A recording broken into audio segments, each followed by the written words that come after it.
Hello, everyone. Welcome Welcome back. to Unhinged Red Flag. I'm dying. She's the Unhinged. And I'm the Red Flag. Honestly, though. So last week we kind of wrapped up our three-part series, saga, whatever you want to call it, on narcissism in relationships, men, women, and finding yourself with it. Today we kind of see, now I'm dying. You're hiccuping.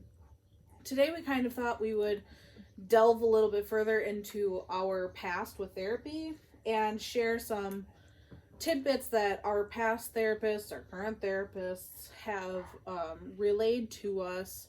You know, if you know when you've been in therapy that sometimes your therapist just hits you with a bomb of a truth and gut punch. And some of these things, they just kind of stick with you. Yep. So we're going to share those today, kind of analyze them. We'd love to hear anything that your guys' therapists, or even, sometimes family members come up with some shit too. Sometimes people say shit in the moment that you just go, wow, that hurt a lot.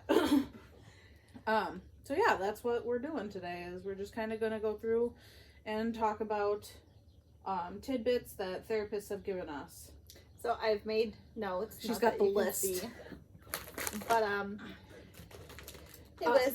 And before we head into this, as you can see, we've got our smorgasbord of comfort foods. Okay, so let's introduce the comfort food. I have sour dudes. They're sour bites. Lemon heads, because I couldn't figure out what I wanted. Reese's peanut butter cups, because she couldn't figure out what she wanted. Mike and Ike's. Same reason. We went for Twizzlers. What she actually wanted. What I thought I wanted. I'm still not sure if that's what I want. And a bunny. And a bunny, because why not? I have gummy bears and Nutty Buddies, because I'm simple like that. And we each have a shit ton of Monster, so. Yes. Mine's over there. Hers over there. It'll be fun. Okay. So, many moons ago, when I first started my therapy process, and mind you, I pretty much fired this therapist within weeks after dropping this bomb on me. I think at that point in my life, I was not ready to heal. I thought I was. I wasn't. Mm-hmm. So, she had said, no matter how hard you try, you will never be able to save or revive the version of yourself that died from trauma. They're gone. You became who you needed to be to survive, to protect you. Now, what you can do is you can cry, you can release the pain, grief for what could have been, and forgive the version of you that grew when you died from that trauma. You can hold the space for all of that, all of you, yourself, in your boundaries, and the existence that is today. The light, the darkness, the happy and the sad, and stop trying to revive someone who died a long time ago. What a mouthful. It was. But I think, then, I was so stuck. You were. On who I thought I should be, who I had wanted to be, and so stuck on the fact that I was robbed of it all. Mm-hmm. And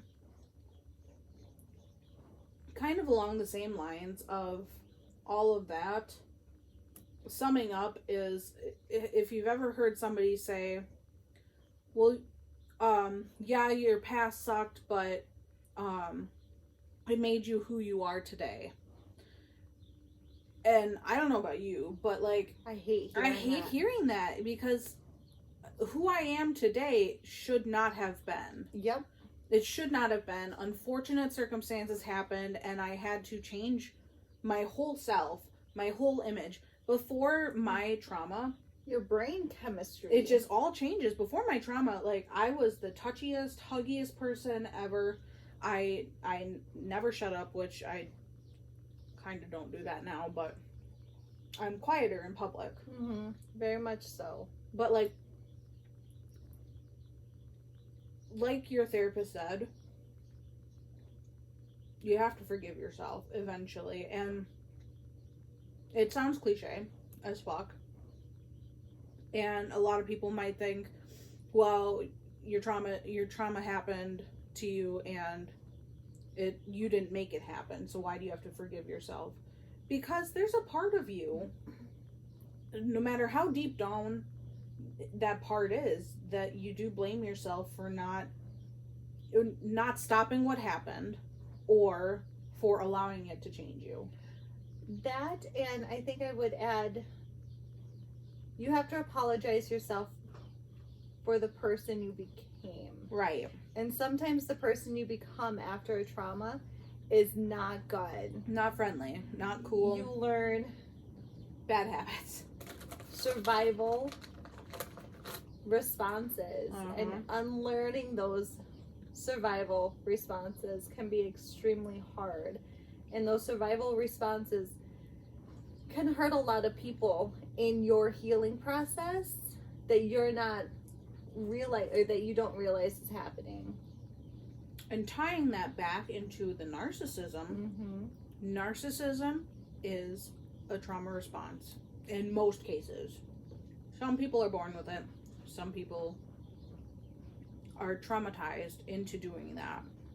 So, recognizing those things in ourselves and other people, you know, and forgiving that the monsters, quote unquote, the monster that has become, and you know, only in forgiveness will you truly begin to heal, you know. And not just the ones that cause the trauma to you, but you have to forgive yourself. And more so than those that wronged you. Yep. Much more so, you know, you're the one that has to live with you every day. They hopefully think about and have to deal with the guilt. Otherwise, if you don't forgive yourself, saying that you forgive somebody else for it is not showing yourself any compassion. No. So, that's that. So the next few kind of came on the heel of my divorce, when I wasn't taking care of myself, when I was worried about my children and literally everybody else around me. Because I was really using you guys as an escape from my own hell of going through a divorce, moving, doing that whole process. So I had let, you know, myself mentally go. Check out. So at that point, my therapist, a new one, had said, and I kind of put it in my own words now. So I have come to believe that caring for myself is not self-indulgent. Caring for myself is an act of survival. That's yours, huh? It is now.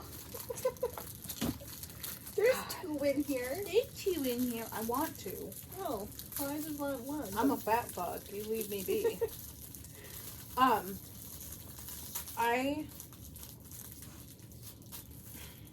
Because I always put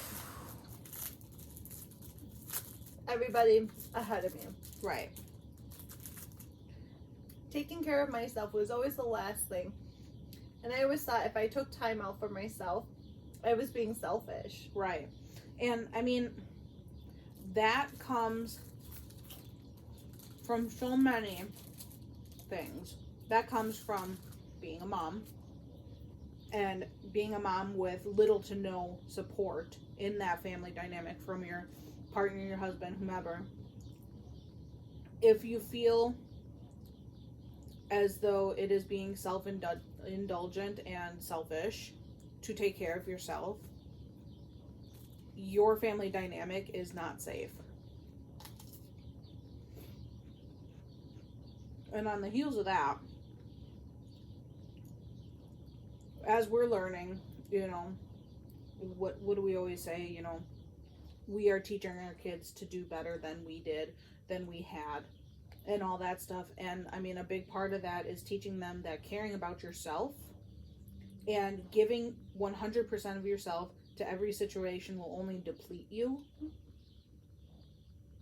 So, us feeling that way, and this is a big part of how our trauma has progressed us, because we're in a very similar spot in our healing journey, where we can basically psychoanalyze it and go, I know that this is why I'm feeling this way, but I'm feeling this way, and now I have to work through that. I mean, we can do that till the cows come home. But I think feeling like what we're doing, being self-indulgent, is selfish. That comes from so much trauma. Even just getting your nails done by yourself without the kids. Going grocery shopping by yourself without the kids. Without your husband, because that is a third child. Doing anything, you know. I had lied to myself and tricked myself. And don't get me wrong, I loved every minute I got to spend with my kids when it was mommy-daughter time or mommy-son time. Like, my daughter and I, we would go get mani and pedis, and I had tricked myself into thinking at that time that was self-care. When in reality, I was still taking care of my little. Right. I was not focusing just on myself. I was still draining what little energy I had. Yeah, it was fun. We had a great time. We always do. But I had lied to myself saying it was self-care, and it wasn't. You know? And when we say self-care means so many different things to so many different people. Self-care is where you find your peace. So, for Lacey, it could be going for a drive without the kids. And for me, it's literally sitting in silence in my living room. I just need my bubble and my calm, and that's all I need. That's how I rejuvenate myself. For me, it was any time that I could get by myself where I didn't have to focus and worry about my daughter being somewhere, my son being somewhere. If they were with me, like, are they 2 aisles over? What's happening 2 aisles over? You know, is there somebody looking at them? Is somebody following them? You know, things like that. Or the kids at the park. I couldn't. You can't relax. I can't send my kids to the park without being there and watching them. No. Because even if I did do that and I came home, I'm like, okay, I've got 5 minutes. I'm still on edge. That 5 minutes to anybody else might be self-care, but to me, it was complete hell. Right. And I was tricking myself into thinking that was self-care. Yeah. I mean, it's so on the same line as, like, when you feel like maybe I'm the narcissist. Like 9.5 times out of 10, if you're ever questioning, am I narcissistic? You're probably not. I mean, everybody has narcissistic tendencies. Everybody does have narcissistic tendencies. That's Words. Honestly, narcissistic tendencies. Very good. I know, I'm so awesome.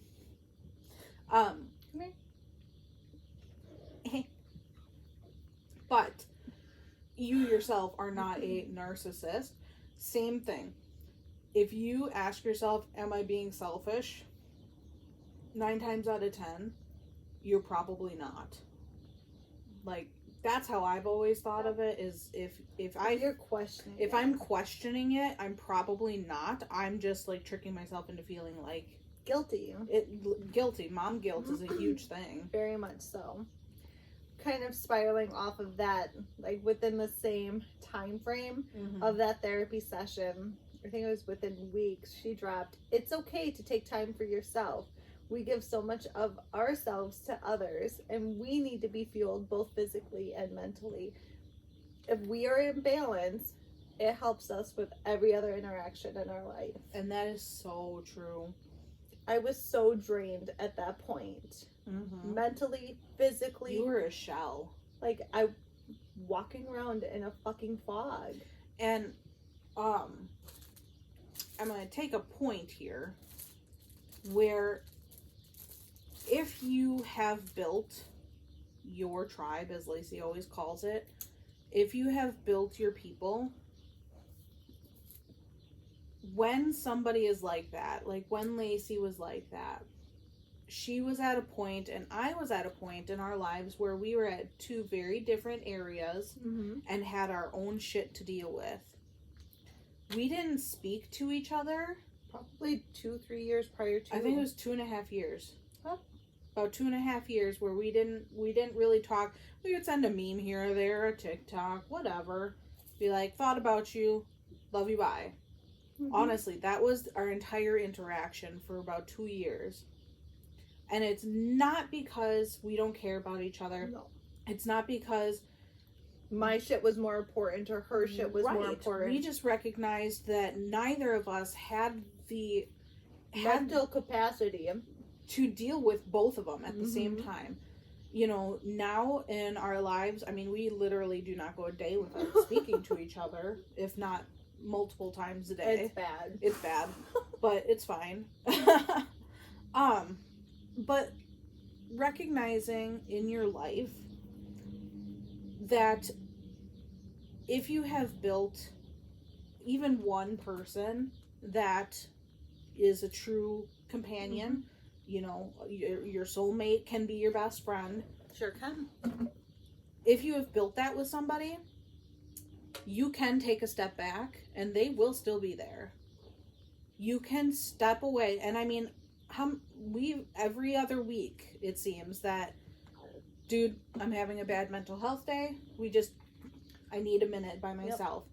And that's all it is, and then we have a rule that we just check in once in the morning, once in the evening, make sure that everybody's still good, and then we just don't talk to each other for a day or two so that that person can kind of get back into where they need to be. We still have a check-in process because we know that our brains suck. You know, we still have this process, and it's honestly an unwritten rule. This is shit that we're figuring out now. And I think that's always just kind of been there. Like, we never had to talk about it. It happened. Right. Where we just checked in, or like, hey, I need a minute. Like, we never really discussed, like, the logistics of how we help each other. I think I understand your mental health. You understand mine. It's very similar. And we just kind of, like, we work off each other. I know what I would want. So I'm like, I'm going to give that to you. Right. And that's not going to come in a year, in 2 years. You know, this has been 9 years. 9 years of friendship and working towards each other. She was there when my trauma was really, really bad. You know, I was SA'd and I refused to process any of it. I absolutely was not interested in talking about it, thinking about it. It was a really dark time for you. Anything. It was a very dark time, and I mean, I don't remember probably a solid 2.5 years of my life because I was just kind of going through the motions and just having panic attacks and all that jazz. And she was the only person that helped me to keep my job. Well, I think I'm the only one that really understood. Or took it seriously. I mean, there were so many people at my work that did not take it seriously, and they would trigger me purposefully because they thought that I was joking. Which I don't know why you would joke about that, but here we are. I don't know how many times I've had, like, other CNAs come and be like, hey, Kylie's, like, she's in the back. Right, she's not good. She's asking for you. So I'd have to find somebody to cover my hall and help bring her down out of that. And I mean, that was when it first initially happened. I think that was multiple times. In a shift. And then we went to slowly just once in a shift and then once every other day. It was a process where she felt safe to even be at work. Right. And it doesn't matter how you do it. But it does matter that you do it. Mm-hmm. It took me months and months and months to be able to trust that I was going to walk into the building and not be triggered by someone or something. And it was not, like, 8 times out of 10, it was not anybody's fault that it happened. A couple times people, like I said, would do it on purpose. Did it to be a dick. And, you know, again, that's not cool or okay, but, you know, people will be what people will be. Yeah. But now, as an adult-ier adult, you know. Isn't it shitty when you look around looking for an adult and you, fuck, I'm the adult. Shit, who sanctioned that? I need an adultier adult. Right. Somebody adultier than me. Honestly. I'm not prepared for this. I need my mom. Thank you. I need your mom. You need my mom. Thank you. But as an adultier adult than I was back then, Yeah. and somebody who's processed my trauma and continues to process my trauma, I can see now what I couldn't see then, and that will 100%, that will be what it is 100% of the time. We will always see what we couldn't back then. Hindsight is always bitch. 2020. She's a cunt. She's a bitch. But I know now, and I'm more self-aware now, that what I need to take care of myself, and I'm teaching that to my daughter. Yep. You're teaching that to your kids. You know, I have told my daughter, who is 5 next week, by the way. Crazy. On Monday, we're excited. On Monday. Literally less than a week away. Ugh. We're so excited. I don't know who we is. I Is that a am. mouse in your pocket? Me and Luca and Frodo and Everybody else? we're just all excited. I'm over here like my baby. You wait till they hit 15 and get to driver's ed. Thanks, Or no. this is Lily's last year as a single digit. Then she turns a double digit on me. So don't even start. I will start. But, you know, I'm teaching my daughter right out the gate that when, and she sees it, she's an empathetic little soul. Mm-hmm. And she knows when mommy is upset or having a bad mental health day. She doesn't know that that's what it's called yet because she's 5. But she sees it. And I'm teaching her how to recognize other people's, like, love languages and abilities, whether she knows it or not. I mean, she knows that mom doesn't like to be touched, and that includes my 5-year-old. I'm not a huge fan of snuggling, of being up close to everybody. She wants to snuggle with me, and I will endure it for a little while. Like, it is an endurance thing. Like, sometimes I just can't. But, you know, I also recognize that physical touch is her love language. And she understands physical touch is mine. Your love language. So she comes over to Auntie Lacey. She actually asked for you to pick her up on Saturday and take her to her birthday party. I've got to pick up Hope. I can know, take her. I know, but Your mom. I her, get no, that. her dad will do it. Like, she'll be with her dad. Well, And she's like, can't Auntie Lacey take me? she just wants auntie. She does. She wants Just- to spend the night so bad again. She So, can. I know she can. So, anyways, it is just, it takes so long, Mm-hmm. but recognizing that your self-care is going to be so different than everybody else's, and that's okay. You need to figure out what works best for you. And finding your people who accept your way of self-care. Yep. Because there's so many people out in the world that will say, well, just let me give you a hug. Why won't you let me near you? Why won't you let me touch you? Just let me love you. Or let talk about it. Mhm. And some of us, our self-care is to shut down. We process it internally before we're able to express it in a clear, concise kind of way. Because otherwise it's just a jumble mess and of then it like pisses words. us off more. And then like it's hard to get it out, Mhm. you know? So a lot of us like to shut down, we like to internalize, we like to self-process, and then at that point we'll come talk. And that brings up a good point though too. A lot of people will say don't internalize your feelings. You go for it. Yeah. For a very little bit of time. You can't keep it inside. You cannot just keep it right there and expect it to never come out again. And she's got a good... So I live by this daily, and I actually just told my son about this because he was in his feels the other day. It is okay to visit your feelings. It is not okay to camp there. So go visit. Figure it out. What is it you're truly feeling? Mm-hmm. You may act pissed off and angry and screamy at the world, But inside, are you hurt?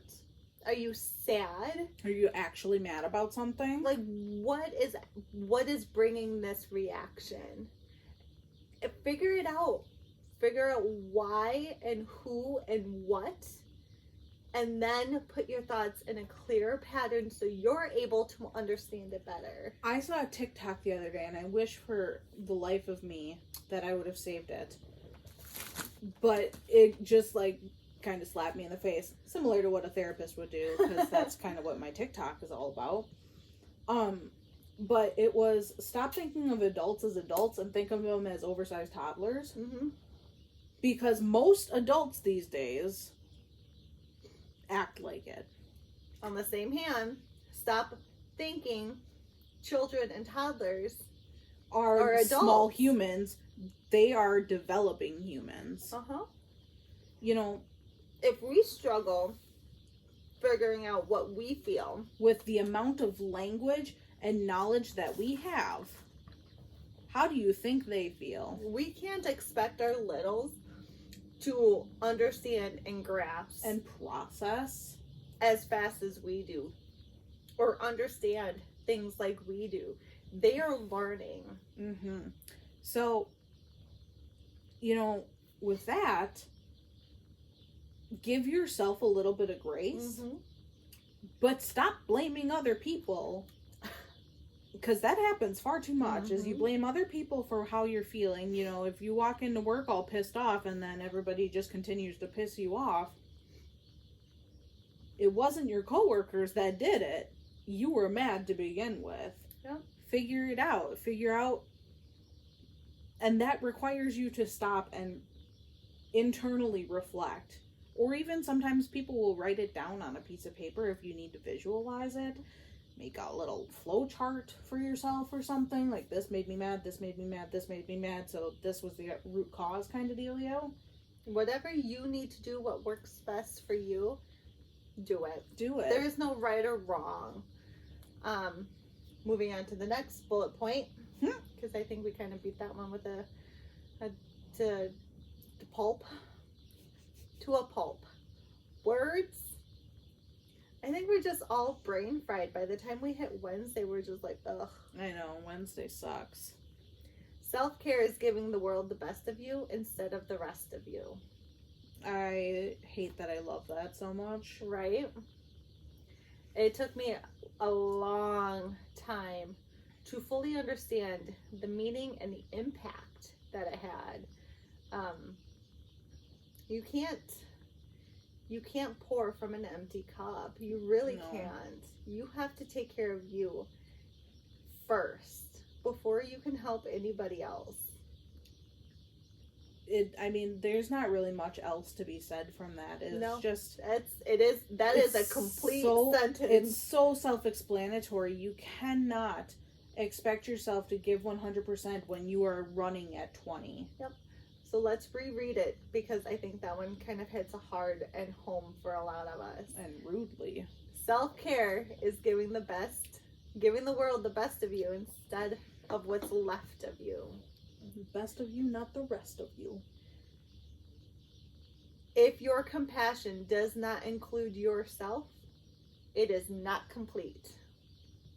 Again, that kind of falls back on grace and forgiveness of yourself for who you had to become and who you're healing from. So no matter who you are or what you do or how you live your life, like, I have ADHD and I have undiagnosed ADHD. I mean, no matter who you are, how you live your life, whether you take 5 minutes here and there to produce self-care, or if you schedule it out in your day, if you're that kind of person, which I sure as shit I'm not. I'm not. Actually, no, I lied. I schedule it and then skip over Bypass it. Right, because then I get caught up. Ain't nobody got time for that. I get caught up in my own little hurricane, and then I go, oh yeah, that's right. So find it wherever you can. Schedule it for yourself if you're that person. You know, say Saturday morning from 9 to 11, 9 to noon is going to be my me time. My partner is going to take the kids. I'm going to go do what I got to do. I'm going to sit in the bathtub with headphones on and So my self-care is normally Sundays. I refuse to get out of bed before I have to. And I will literally take all my phone calls from the comfort of my bed while either face planted or laying and facing the ceiling and spread out. Like I am just starfished on my bed. I have a king size bed. I take up the whole thing. The whole goddamn On bed. a Sunday morning. Like that is, I won't get up unless I have to. See, and for me, it's normally like Thursdays when I don't have Liz. Like, Thursday mornings, I'm so chill. I'm like, I'm just gonna lay here for a little while. I don't have to get up or go do anything until 10:30 when I drive my friend to work. You know, that's my morning, and I'm just gonna lay there and scroll TikTok and think about all the things that I should be doing, and then I'm doing that instead. Yep. And that's okay too. That is very much okay. And that's okay too. You can make your own lists, because sometimes that is my self-care is correcting my chaotic life, and you know, that's sometimes all you need is going, much better. My brain is organized for 2 minutes. So kind of going off of the self-care topic now, I'm gonna hit you with, you're not everyone's cup of tea, and that is okay. Oh my gosh, I feel like of everything, that is the one that we grasped so fast. Yep. It is okay to not be liked to by not everyone. be liked and to not like everyone. Yep. You do not have to be best friends with your coworkers, though I did do just that, so I'm a terrible influence. Sometimes you just mesh. Sometimes you just find your soulmate, and that's just what it is. She is my platonic soulmate. She hates me. She doesn't want to be in a relationship with me, but we will be together until the day we die. Yep. We're gonna be crazy our whole life, and then we're gonna get old and senile, and then we'll be new best friends again. Every time. It'll be great. Hey, I feel like I have known you my whole life. Right? When your soul finds your person, it knows. It does. You know, and your soul also, on the other hand, knows when it does not like someone. However, I will 100% always fight this battle. Just because you don't like somebody, and it can be literally just their vibe. It doesn't. Yeah. They don't have to do anything to you. Sometimes you can tell by the person walking past you in the grocery store that we would not be best friends. We would not be friends at all.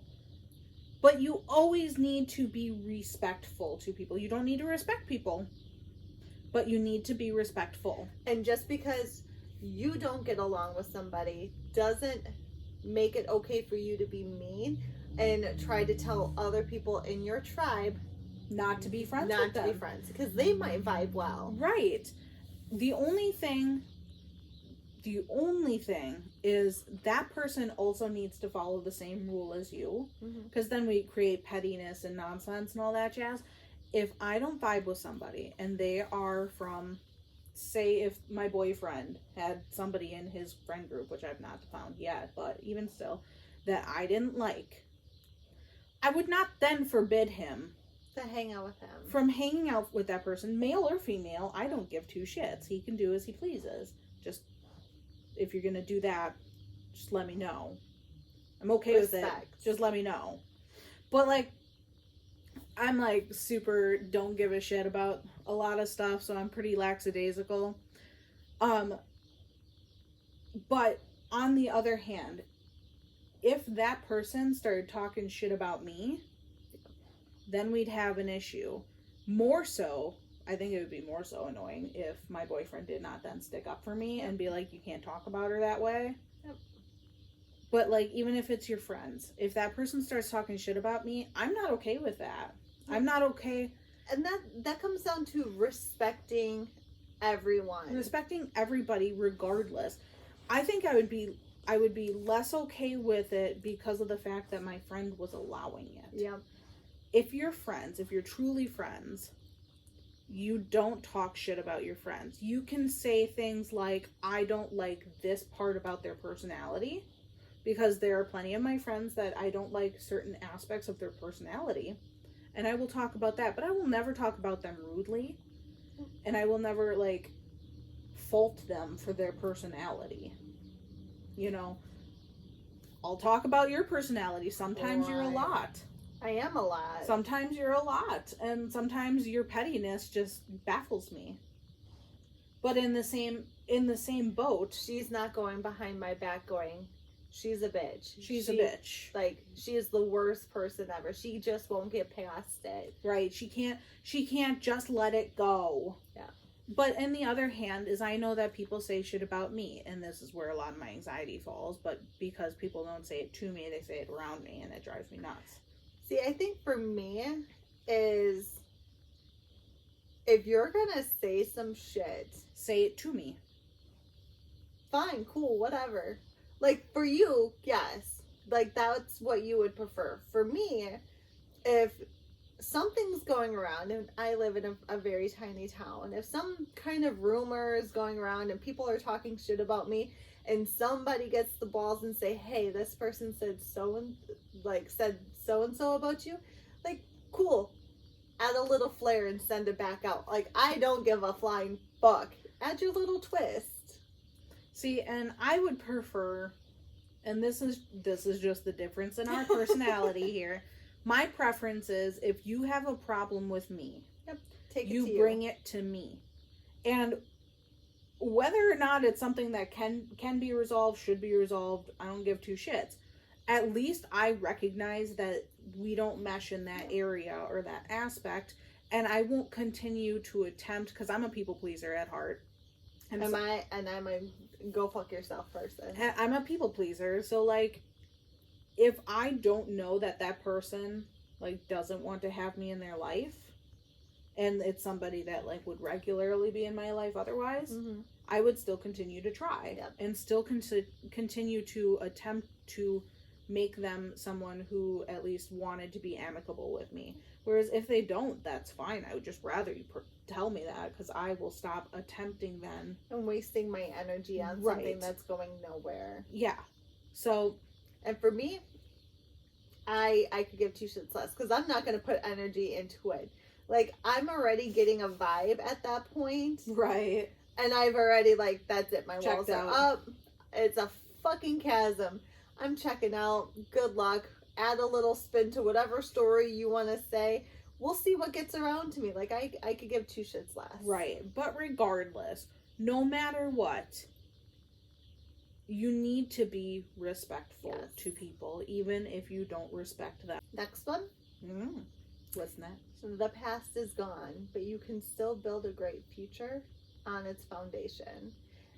I think with this one, I've adapted it more towards like my kids and their education, because like my son is bucking me on wanting to go to school, and I keep telling him, you can't build a good foundation or a good future on a rocky foundation. So you need to go to school. You need to build that foundation so that your future is sound and solid.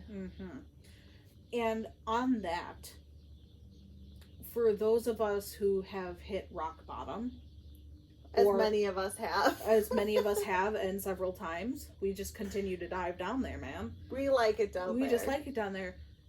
There's never a point in your life where, whether you're 15, 30, 50, there's never a point in your life where you can't say, I'm going to restart. You can wipe yourself a clean slate. However, when you do that, it should be done with intent and with your whole heart, that you're going to try to do better than what you had done. Yeah. Because, you know, the definition of insanity is doing the same thing over and over again and expecting a different result.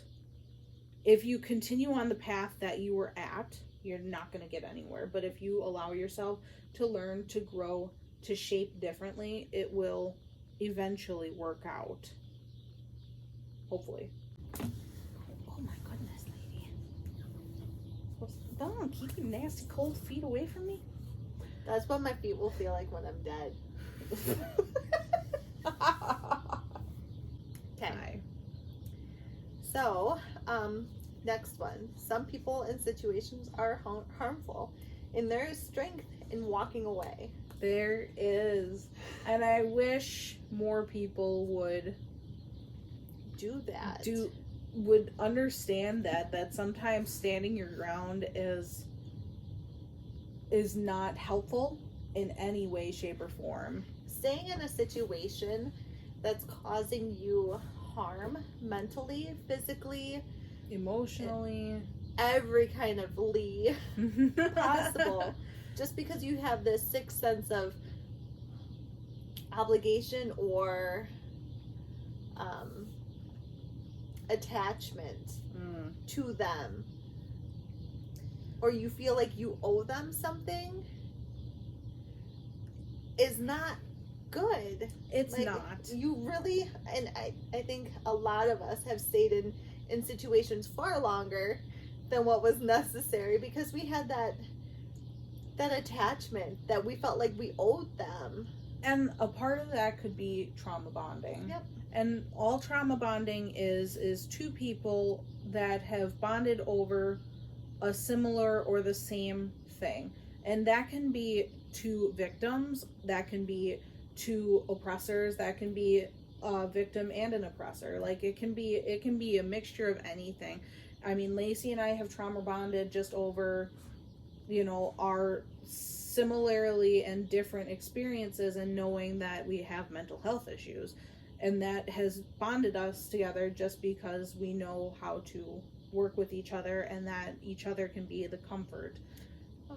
You can be trauma bonded to your abuser. I mean, I think I trauma bonded almost immediately with my ex-husband because I was like, okay, he's a good guy.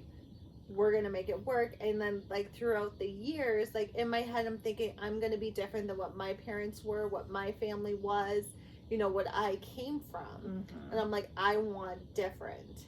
And like throughout the years, that trauma bond just got deeper and deeper, and it made it harder and harder to leave. And like you ultimately allow things that you normally wouldn't. Absolutely. And people who victim shame do not understand that, or choose to not understand it, that when somebody exits, and it can be any type of situation, it can be a relationship, it can be a friendship, it can be even like a toxic working environment. Anybody who you work with that is traumatic to you, that is not good for any of your leads, your mental, your health, your physical, all that jazz. Sometimes people just won't get it. Yep. And this goes back to not everybody's cup of tea. So there is strength in walking away. And you don't have to rationalize it. You don't have to validate it to anybody but yourself. Yep. What you feel, and we've said this before, we'll say it a million times more, what you feel is valid. What you are experiencing is valid. And how you respond to it, though valid, needs to happen or should happen in a healing way. If you can see yourself now and walk yourself through something, it will be much easier to heal from it rather than repressing it like some of us did. Playing off of that, you can't please everyone. You cannot make everyone happy. Nor should you attempt to. Ultimately, it is you, and if you have children, it is you and your children. Those are the only ones that matter. Unless you're in a healthy relationship, then that healthy relationship person would be, part of that. Yeah. But you don't have an obligation to please everyone. No, you don't. And a part of that healthy relationship thing, you might question, like, what characterizes a healthy relationship? And all that boils down to is mutual respect for the other person. That's all it boils down to. If, I will always say to the cows come home that my significant other does not have to ask me for permission for shit. They are their own person with their own shit to do. Identity, and I prefer to know what's happening. I don't care that it's happening. I prefer to know about it. And my partner knowing that and respecting me enough to say, hey, I'm going to go to so-and-so's house for the night. I hope you have a great night. I probably won't text you all that much. Great. Love that for you. Go play. Yep. Whereas if they asked something similarly of me, like, don't make big purchases without consulting. It's not that you can't. It's that we should talk about it first. And that's all it ever needs to be. It's a mutual friendship. When she says, I need a minute to myself. Do you, boo-boo? Yep. I know I can't please her if I'm pouring from that empty cup. I can't be there for her if I'm not there for myself. And in that thought, recognizing that your friends, your relationships, cups are empty, and not asking them to try. Or asking them to do any more than what they're already doing. Right. I mean, in my past, in my areas with my old relationships, it was go, go, go, go, go, go, go, go, go. The second you stop, they're gonna yell at me. It's fine. Don't freak out. Luca. He's like, no, I'm good. And that just, wears you down. It just wears you down, right down to the nub, and then you get sick of it. And that's where resentment comes in. And it's not just resentment at your partner, it's resentment at yourself for allowing it, but feeling stuck, not knowing where to go. And that's okay too, for a time. But knowing what you're worth and knowing what you should and should not put up with is so big. Let's see. Etsy. Got a few in here. You can't heal if you keep pretending you're not hurt. That one slaps. Like, just a little bit too hard. So that one just so hit rude. Me in the face. I want to say 5 months ago. I was gonna say it wasn't long ago. I want to say about 5 months ago, I was hit with that one. Gotta love you, Dr. D. You jackass. Asshole. So I think with me, like, I knew I was hurt, but I thought if I occupied myself, I didn't have to admit it. Mm-hmm. And if I didn't have to admit it, I didn't have to work on it. So, like, leaving my relationship with my ex-husband, it was a few months after that, I got into a relationship with somebody that I probably shouldn't have. And that was quite a few months of pure hell. Mm-hmm. And then when that relationship ended, I jumped into another relationship. And I was like, I kind of brushed over the fact that if I kept myself busy and I focused on other people and I got myself in a relationship, I didn't have to focus on the fact that my marriage ended.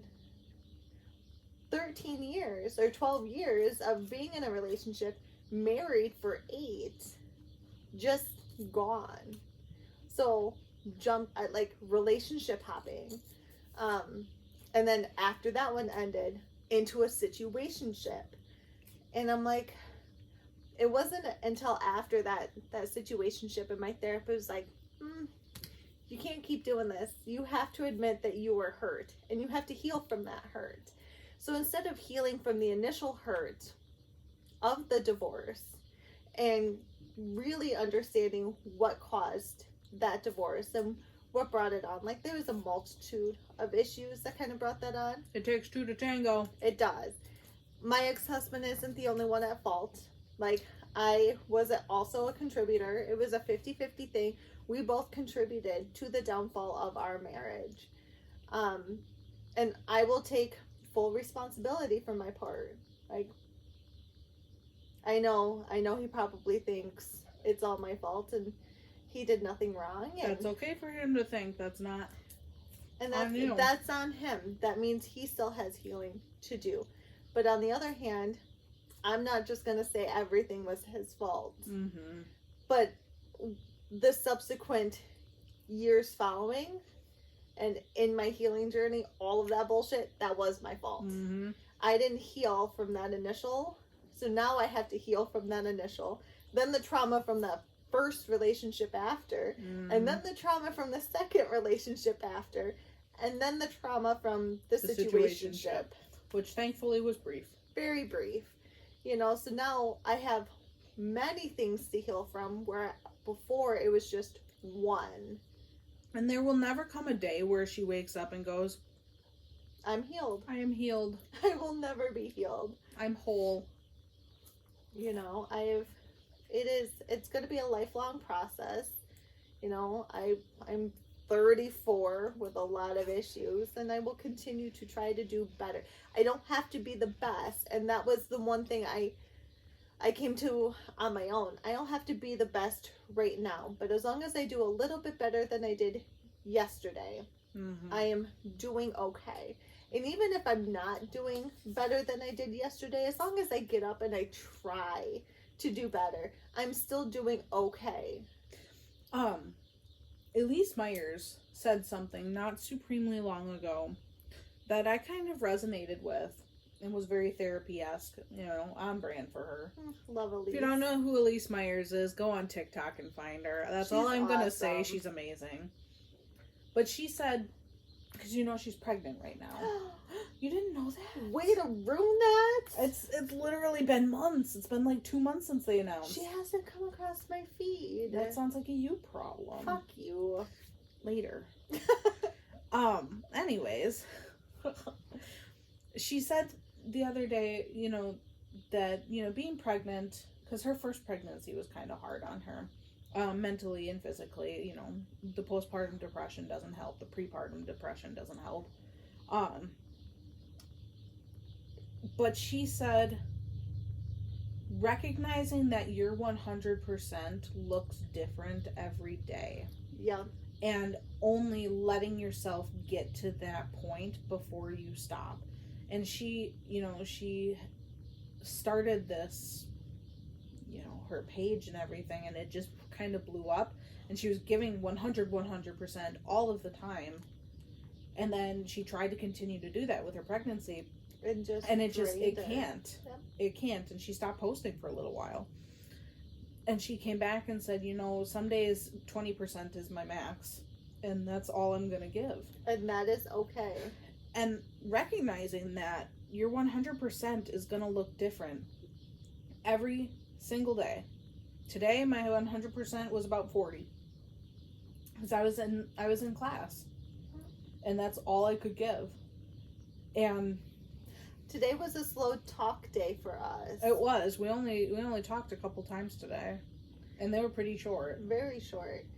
So I think both mentally we're just wiped this week. Right. Jesus Christ, dog.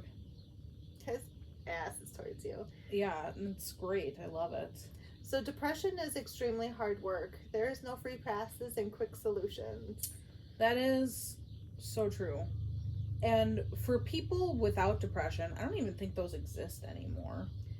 And you can heal from depression. You can. You can get better and then go right back into it, And I think for people who say they don't have depression or haven't felt depression, they just choose to not label it as such. They just say they're having an off day or whatever. And like my boyfriend, when we first got together, I warned him right out the gate. I was like, I have high anxiety and I have depression. And that's your warning for that, because it goes all over the place. Like, I have no idea what every day is going to happen. And he said, well, I don't know what that feels like, but I'll support you how I can. Yep. And then this winter, he got seasonal depression, which, is very, very real for most everybody that goes through a winter. It's just normal. Especially in like the Midwest, like the Right. northern states that have prolonged winters. We all just know that seasonal depression is a thing. Yep. And I mean, we all slow down in the winter. Well, most of us do.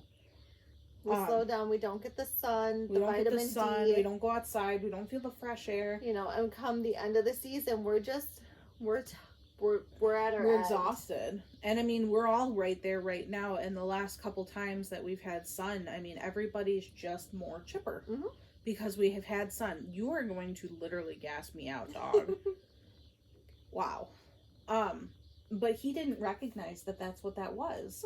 And it baffled me because I, you know, as somebody who deals with it constantly, is, you know, I said, "You're depressed." And he goes, "No, I'm not." And I said, "You sleeping more?" I was like, "You sleeping more, you don't want to go out more whatever." Irritable. He was never more irritable. He just was shorter. He just didn't want to talk. And I said, "That's all depression. Like, and that's okay. Yep. But recognize it for what it is." And I think it just kind of like blew his mind a little bit that he gets seasonal depression. He's so nice. I know he is, and I love it. So TikTok, speaking of anxiety and depression, I was scrolling TikTok, as one does. As one does. At like 3 o'clock in the morning. As one does. When no one can sleep. I came across a TikTok that said having anxiety and depression is like being scared and tired at the same time. It's the fear of failure, but no urge to be productive. It is wanting friends, but hate socializing. It's wanting to be alone, but not wanting to be lonely. It's feeling everything at once and feeling paralyzing numb. Oh, so with my anxiety and the people pleasing and all that jazz, you know, I am the stereotypical girlfriend of, where do you want to eat? Well, I don't know. Well, do you want this? No. Do you want this? No. Do you want this? He checkmated me. I'm not joking. So, one of the first times that we were deciding where to eat, we kind of listed, and we live in a small area. There's not a lot of options. There's not a ton of options. I think I can list them on both hands and call it a day. If we only drive 5 minutes or 10 minutes. Right. Like, well, 20-minute in this like area because of the field. If we drive 45 minutes to an hour, we have a lot Got more a little bit more options. options there. So we were staying local. Or actually, no, we were driving to Saw. Okay. And he was like, "Where do you want to eat?" I was like, "Well, I don't know." And you know, that paralyzing, just like the choice paralyzation of I don't know where to go. And so I kind of just like went through the list on the Googles and listed them all, and he chose 5. He was like, "These are our 5. Knock one off of that list." So I knocked one off. From the 4, he knocked one off of the list. From the 3, I knocked one off. He fucking checkmated me. Nice. It was the coolest thing ever. And we did it without, like, conversing about it first. He was just like, "This is what we're gonna do." See, I checkmated Mikey. Like, when we had those 80-degree weather. And God, that was so good. I was local. And we were at our, like, local hardware store picking up paint. I'm like, "Are you hungry?" He's like, "Yeah."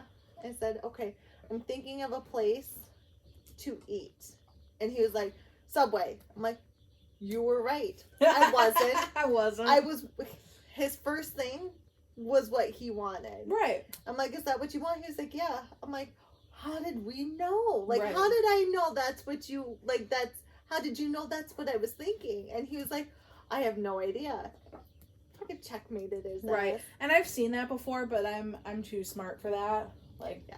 Well, this worked on my 15-year-old. So I later told him the trick. right. And I'm like, Use that on your girlfriend. Use that on your girlfriend. Like, it works. you'll win every time. Until she gets smart You to can it. never get wrong. But honestly, like, sometimes when you have, like, these mental health issues or whatever, the choice paralyzation is just, it's crazy. And people without it don't get it.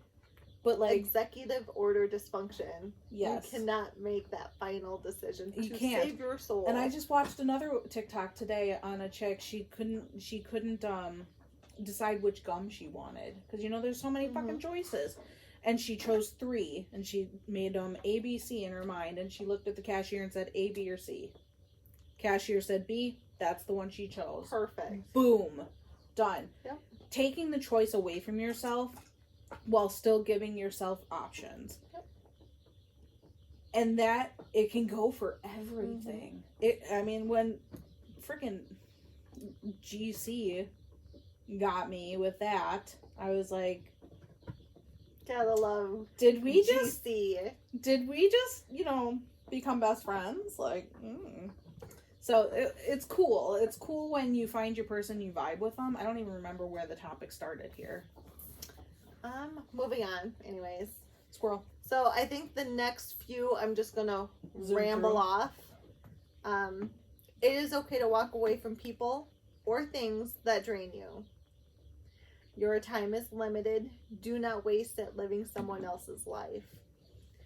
Therapy can be draining. It is okay to feel tired. That mental exhaustion is real. It is your way of reminding yourself that you need to take a break, have a self-care day, relax, sleep, do whatever it is that you need to do to process that session and heal from it. And before you continue on, I would like to point out that it doesn't need to be just therapy, like professional therapy. It can be when you have like a therapy session with your best friend. It can be when you have a hard talk with your person, your boyfriend, your girlfriend, your partner, whatever. Anything that requires those big moments where you actually analyze what you're doing, sometimes you need a little bit of break afterwards too to continue that. It is okay to open up to people. You are not a burden. Like, thanks for slapping me in the face on that one. Right. I mean, sometimes some of us are burdens. My therapist also hit me with your personality is a trauma response. That's just fucking rude. Fucking rude. I had to end the therapy because I didn't know if I was going to laugh or cry. You're going to cry now. Ow. Like, it was just, like, that hurt. To know, like, who I am now is not who I was supposed to be. Well, I mean, and that circles right back, is, like, you have to forgive yourself for that. Yep. So that was a gut punch. Right in this fucking... solar plexus. You're loudest when you're quiet. Only those who matter hear you when you're quiet. It's true. You are to your kids what you needed as a child. You were safe, you were comfort, you were love, and you were a deep breath for them. You were home. Everything you needed and never got. That is what you are to your kids. It is okay to cry. I don't want to cry, though. Doesn't mean you're weak. Just means that you've been strong for so long that you need to release it. I saw a thing on TikTok the other day, and I don't remember who it was. It was somebody I had never recognized before, or I've never seen before. And he said his rule in his friend group is to never cry alone. I saw it too, but like the comments are like, I cry alone. I will never cry in front of other people, and I'm that person that will cry in the shower. Because if my tears mix with the water coming down from the shower head, I'm not actually crying. It doesn't count. You can't tell which one's a tear or not. So I will cry alone in the shower. But I liked the sentiment behind it of if you're not alone. And the basic sentiment of it was if you're to the point where you're feeling so overwhelmed that you need to cry, I would rather you call a friend, me, somebody else, to just do it and be like, I need to cry and to be listened to.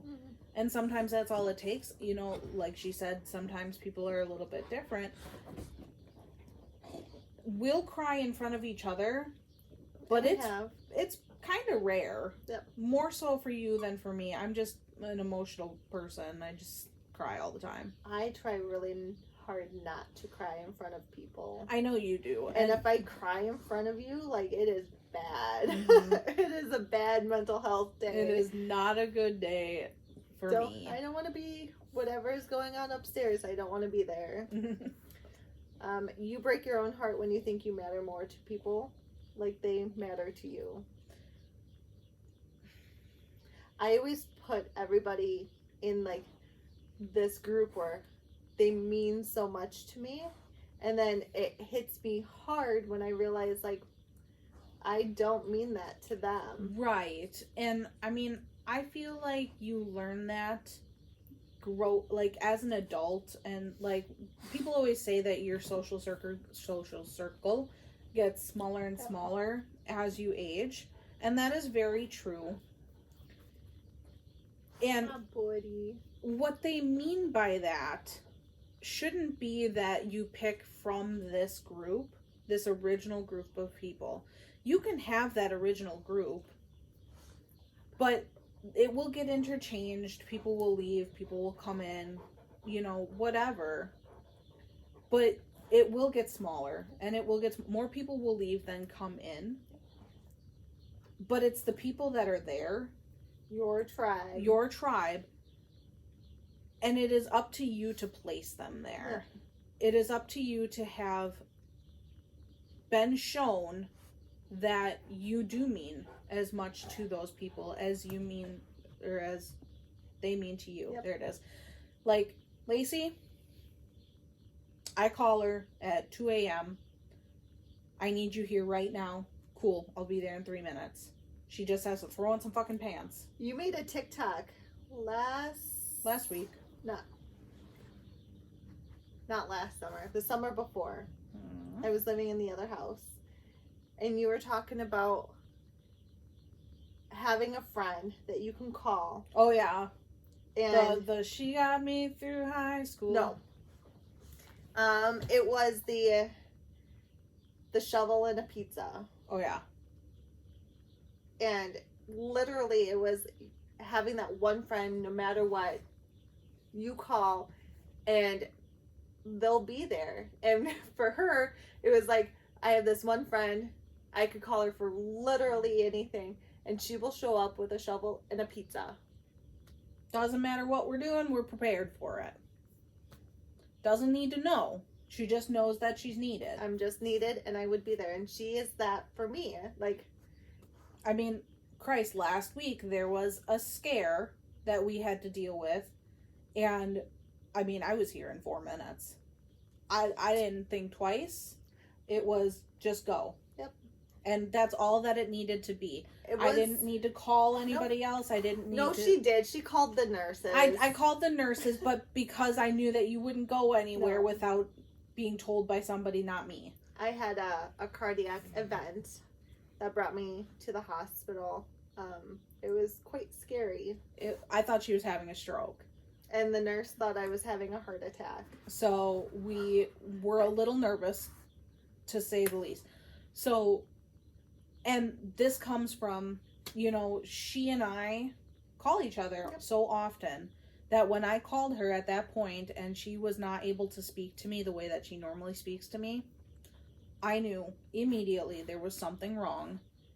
And I told her, I literally told her, I was like, I will be there in 5 minutes. I shut the phone off and I got in my car. I was on the phone with the nurses. And it's so funny because, at least it's funny to me. When I was pulling into your driveway and they were like, okay, what's the patient's name and date of birth? I rattled it off so quick and they're like, okay, do you know her insurance? I was like, yup, here it is. They're like, okay. And I mean, like, I'm not even in the house at this point.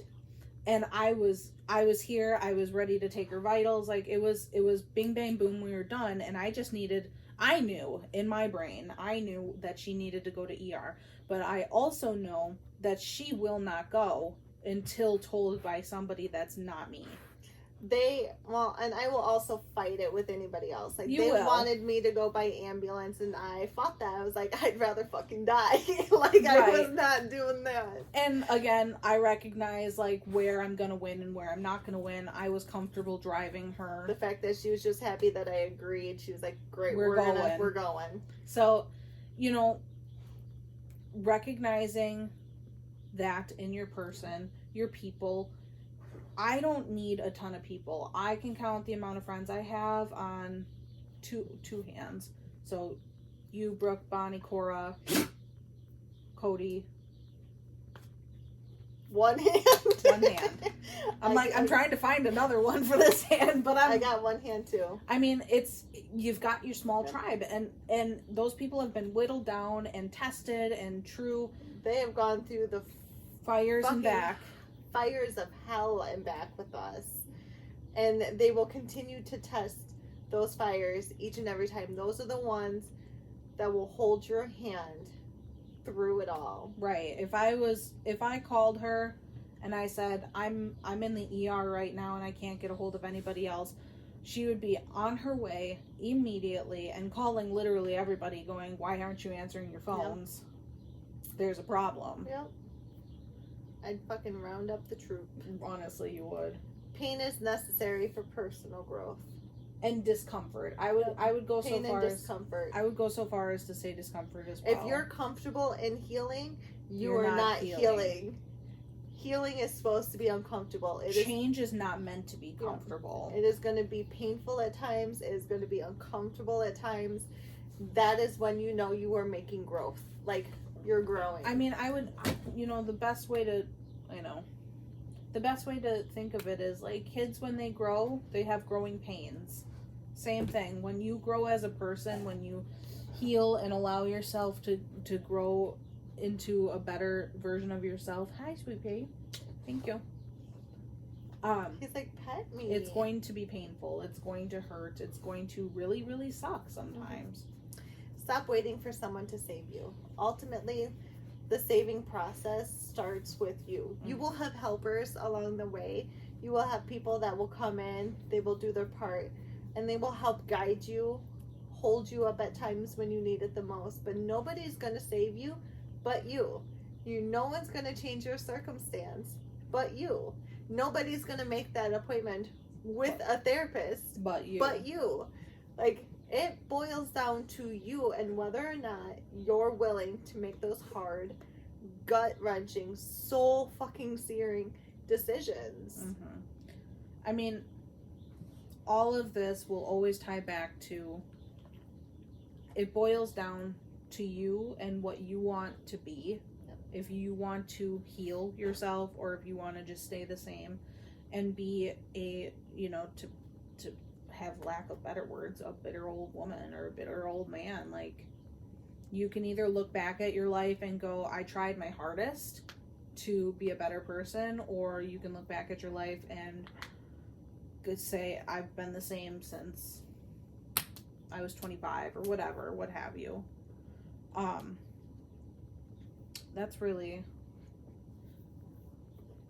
That's all we got. Therapy really sucks, but it's great. Therapy is, if you're ready for it, it is a necessary evil. And you're going to hear a lot of truths that you don't want to hear. And you're going to have to go through a lot of trial and error and tribulations. To get better. And again, healing is not linear. We are healing. We are not healed. I will still fuck a bitch up. I will still fuck a bitch up. It could be fun. I'm healing. I'm not healed. Just because I know that's not the proper response does not mean that's not how I'm going to respond. At 5'9", I will take on a 6'8" motherfucker and deck him in the face. I just jump up there. I will do it. Like, healing, not healed. But making the decision not to deck him in the face, growth. So, again, thank you for a lovely visit.